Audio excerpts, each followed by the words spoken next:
So thank you very much for the talk so far, and Abdullah, you've set me up really nicely. I'm a bit of a fraud compared to you because you've done lots of work, whereas I'm just going to try and suggest ideas of how we might approach scaling for failures. I'm also a little bit of a fraud because I'm not really an O&M specialist. I'm not a reliability engineer. I design generators, normally permanent magnet direct drive machines. So I could be talking in the next session about system and component design, but it would be a relatively quick talk. It would just say it's much better to have smaller machines. So that's the way to go. So it would be over and done with. Whereas I think this is a much more challenging area, understanding how failures might scale. We've heard a lot in multi-rotor systems about square cube law, and actually there's a new square cube law that I've seen today. You take 2 peters, okay, you square them, you would expect 4 peters in the room, but actually I've counted, there are more than 4, possibly 8 if you count middle names. So there you go, the Peter square cube law. And we understand that from we've heard a lot about that, but I suppose really, can we do the same type of approach and look at failures? And I suppose that would be a really interesting thing to do. These are necessary to know our failure rates of the future, possibly downscaling them for multi-rotor systems. So that's what I'm interested in. That's what I'm interested in doing. We got a little snapshot just then from Abdullah and Jade. We just saw a little bit there. And I'd like to kind of pick up on that a little bit more. Okay, so we need to, if we can, I suppose, can we borrow and adapt data that we currently have? Can we downscale that failure data and apply that to some of these really clever O&M simulation tools that we've seen there? Some hypotheses for these multi-rotor systems. We've got a few different things that are going on at the same time. We've got more systems, but we've got smaller systems. And all of these could be true. Some could be true in different parts of the systems, but if we have smaller components or subsystems, maybe they fail less often. If they're smaller, maybe they're quicker to repair. If we've got more subsystems, maybe each individual subsystem is less important, which is good. And it's going to be cheaper to replace. But if we've got more subsystems, maybe we're going to have more systems that will fail. And we've got more systems to repair as well. So it can be quite challenging, and it's a little bit difficult to know what's actually going to happen. So a few definitions just before we get going. Some standard definitions in reliability engineering. So we've got failure rate, the number of failures per unit time, and the inverse of that is the mean time between failures. We've got repair rate, and the inverse of that is the mean time to repair. And some of that will be the actual time that we need to use to make the repair, and some of that will be getting to the site, and that will vary, as we've just heard. And then we've got a quality of the system, a technical availability, that's the actual operating time and the expected operating time. So some of those kind of standard definitions that we'll get there and we'll use. Now my personal interest in this particular area doesn't really come from multi-rotors at all, but it comes from something that one of my grad students, Godwin Jimmy, and I looked at. And as I say, I'm interested in powertrains and generators. And actually, a few years ago, we were looking at something that actually looks quite similar, if you come with me and trust me for this, actually looks quite similar to multi-rotors. It's powertrain, so it's a single rotor turbine, but if you look inside it, you can actually start to parallelize different parts of your powertrain. So a few years ago, a lot of interest from a company called Clipper Wind, and they had this really, I think was a really smart idea, where they had one gearbox with several output shafts, each with their own generator and potentially with their own power converter. And there was some work by Cottrell as well, at NREL looking at some of these systems. And Goddard and I started to look at these, and we started to look at powertrains, and I actually do work on big generators that also tend to be parallel or modular in nature, and the power converters can be modular in nature. So we can do different things. Now, I'm coming at this from a different angle, and I just think that a multi-rotor system is a parallel powertrain that just happens to have lots of rotors. Okay, so it's a similar type of approach. Now, if we look out into reliability engineering, decades and decades of work of looking at redundancy and how you analyze this, particularly in power systems. Classic problem of network security and what happens if something fails. Can I still get power from one place to another? Textbooks and textbooks. And so I'm just going to try and use that same approach. Nothing clever like what the guys so far have talked about, but just really standard textbook approach. And I just want to show you what would happen if we took that approach from multi-rotor system or a parallel powertrain. So I'm going to show you a single rotor system and a two-rotor system. I'll try and convince you later on that it's the same for all N rotors. And we use this Markov state space model. You have a state where you're operational and a non-operational state, and you have a transition matrix in between. And we've got probabilities of it being operational and non-operational. When it's operating, we're at rated power or power at whatever the wind speed is at that time. And then when it's not operational, we're not producing. And then we can calculate the availability.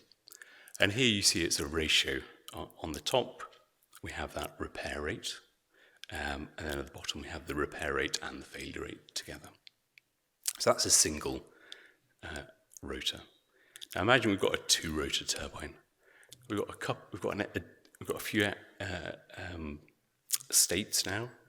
We've got an in-between state where one rotor might be operational and one is not. We have effectively three states. And in one of those states, we're just producing half of the power.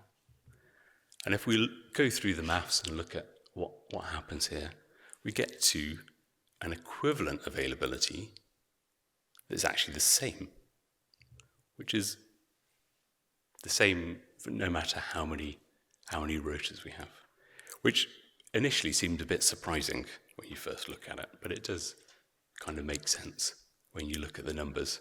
We get the same availability. It doesn't matter what n can be. N can be any integer, 1 or greater, but it always comes out to be the same thing. And initially that might be a little bit surprising, but what are the implications? The implications are that the improvements in availability on this steady state model here only come about if your failure rate per system reduces with smaller systems. Okay, so if we have smaller systems and we get a lower failure rate, as we saw a little bit there, that's good. And if we can improve our repair rate as we get smaller systems, we also get benefits, which I think we've also talked about. So the numbers within the equation are actually changing, we hope. Okay, but that's an important thing to know. A few implications of that is a couple of things. Waiting longer to repair might not be such a great strategy because your repair rate degrades. Another thing that we'll see as we go through, slightly overrating each system, each rotor, whatever it might be a good strategy. Okay. But key to this truth is to know how these failure rates and repair rates scale with different system sizes. So if I do something similar to what Abdullah showed us and take data from things and look at how this failure rate might vary with rated power or rotor diameter, so some of these graphs look a little bit like they might have come out of one of Peter Jameson's books, but now for failure rate. And if we do this we can do this for just the powertrain components as well, and we can fit some curves to that. and make some assumptions here. And it does look a little bit like the smaller the power, the lower the failure rate, and the smaller the power, the higher the repair rate. So that would be really good. A little note of caution here, and Abdullah's mentioned this already, these are lots of different types of turbines, different technologies, different ages, different maturity levels, different locations. Okay, so this is very gross. This is not, don't take these numbers, but very, very, very gross. If we take this for powertrains, this is some of the work that Godwin and I did. We found that overrating each system a little bit was a good idea. So far, we've probably assumed that we take the overall rated power divided by the number of rotors or the number of systems, and that's the power of each individual unit. Okay, so if we've got the overall system power is P, we've got 3 rotors, we divide it by 3, and we'd have this alpha of 1 over 3.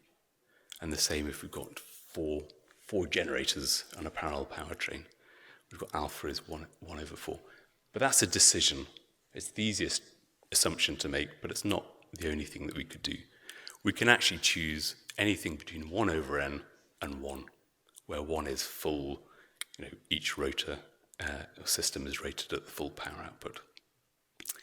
When we looked at parallel powertrains and looked at the decision as to how much overrating we did, we found that actually you get a really significant, a usefully significant increase in the availability without too much additional extra cost if you rate it just slightly bigger than it would be. So if you've got a 10 rotor system, if each rotor is rated at 1/9 of the overall power, you lose 1 rotor, but you're still able to produce a full power output. There are other ways of approaching it in terms of overworking some of the systems as well. This is using existing data, and I would just urge caution of doing any of this, trying to use existing data, because there's so much variation within the data sets. We really don't understand, we don't get down to the resolution of knowing different failure modes. And I suspect different failure modes will scale in very different ways. And the gross picture that we're getting at means that we can probably put a straight line through it. But I think if we go into the detail and use logic and reasoning, we'll see that different failure modes will scale in different ways. So what might those be? What might those fundamental scaling approaches be? I don't know. I'm not going to give you the answer, but I'll give you the framework to answer it later on. So we could be scaling by volume. Okay, so our failures per turbine per year per kilogram or cubic meter is constant. I can't really think of why that might be, but it could work that way. We could be scaling by surface area. That would make sense in a lot of cases. I can think of a good number of reasons why that might be. By surface area, things like blades perhaps, leading edges maybe scaling by surface area, generators might be surface area. We might be scaling by length in some cases. That could be something. Quite what that length is and how that varies with power rating could be quite interesting. We could be scaling by the number of subcomponents. There might be some things which is fixed failure rates and it's just purely the number of them. And then, of course, we could be scaling by loading. And what do those failures, what would they look like? So I'm going to assume everyone who's an aerodynamicist or a blade designer, look away now. I'm going to assume that your blade is a cylinder, right? Okay. I'm going to get lynched soon after I got 3 minutes left. So if we look at your blade as a cylinder, if we assume that those failures scale by volume, then we can scale our failure rate relatively straightforward using this. Okay, so it just depends on the rotor radius.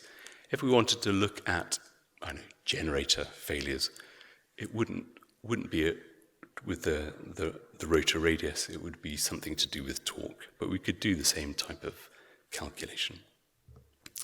We could scale by surface area. Okay, so we're now with the blade radius squared, and we could scale by length as well. So those are maybe three that I'll go with. And let me try and do that for a blade failure scaling. So I'm going to take one of those data sets that Abdullah talked about, look at rotor failures, acknowledge that we don't know very much about it, but then see what would happen and how those failures would scale.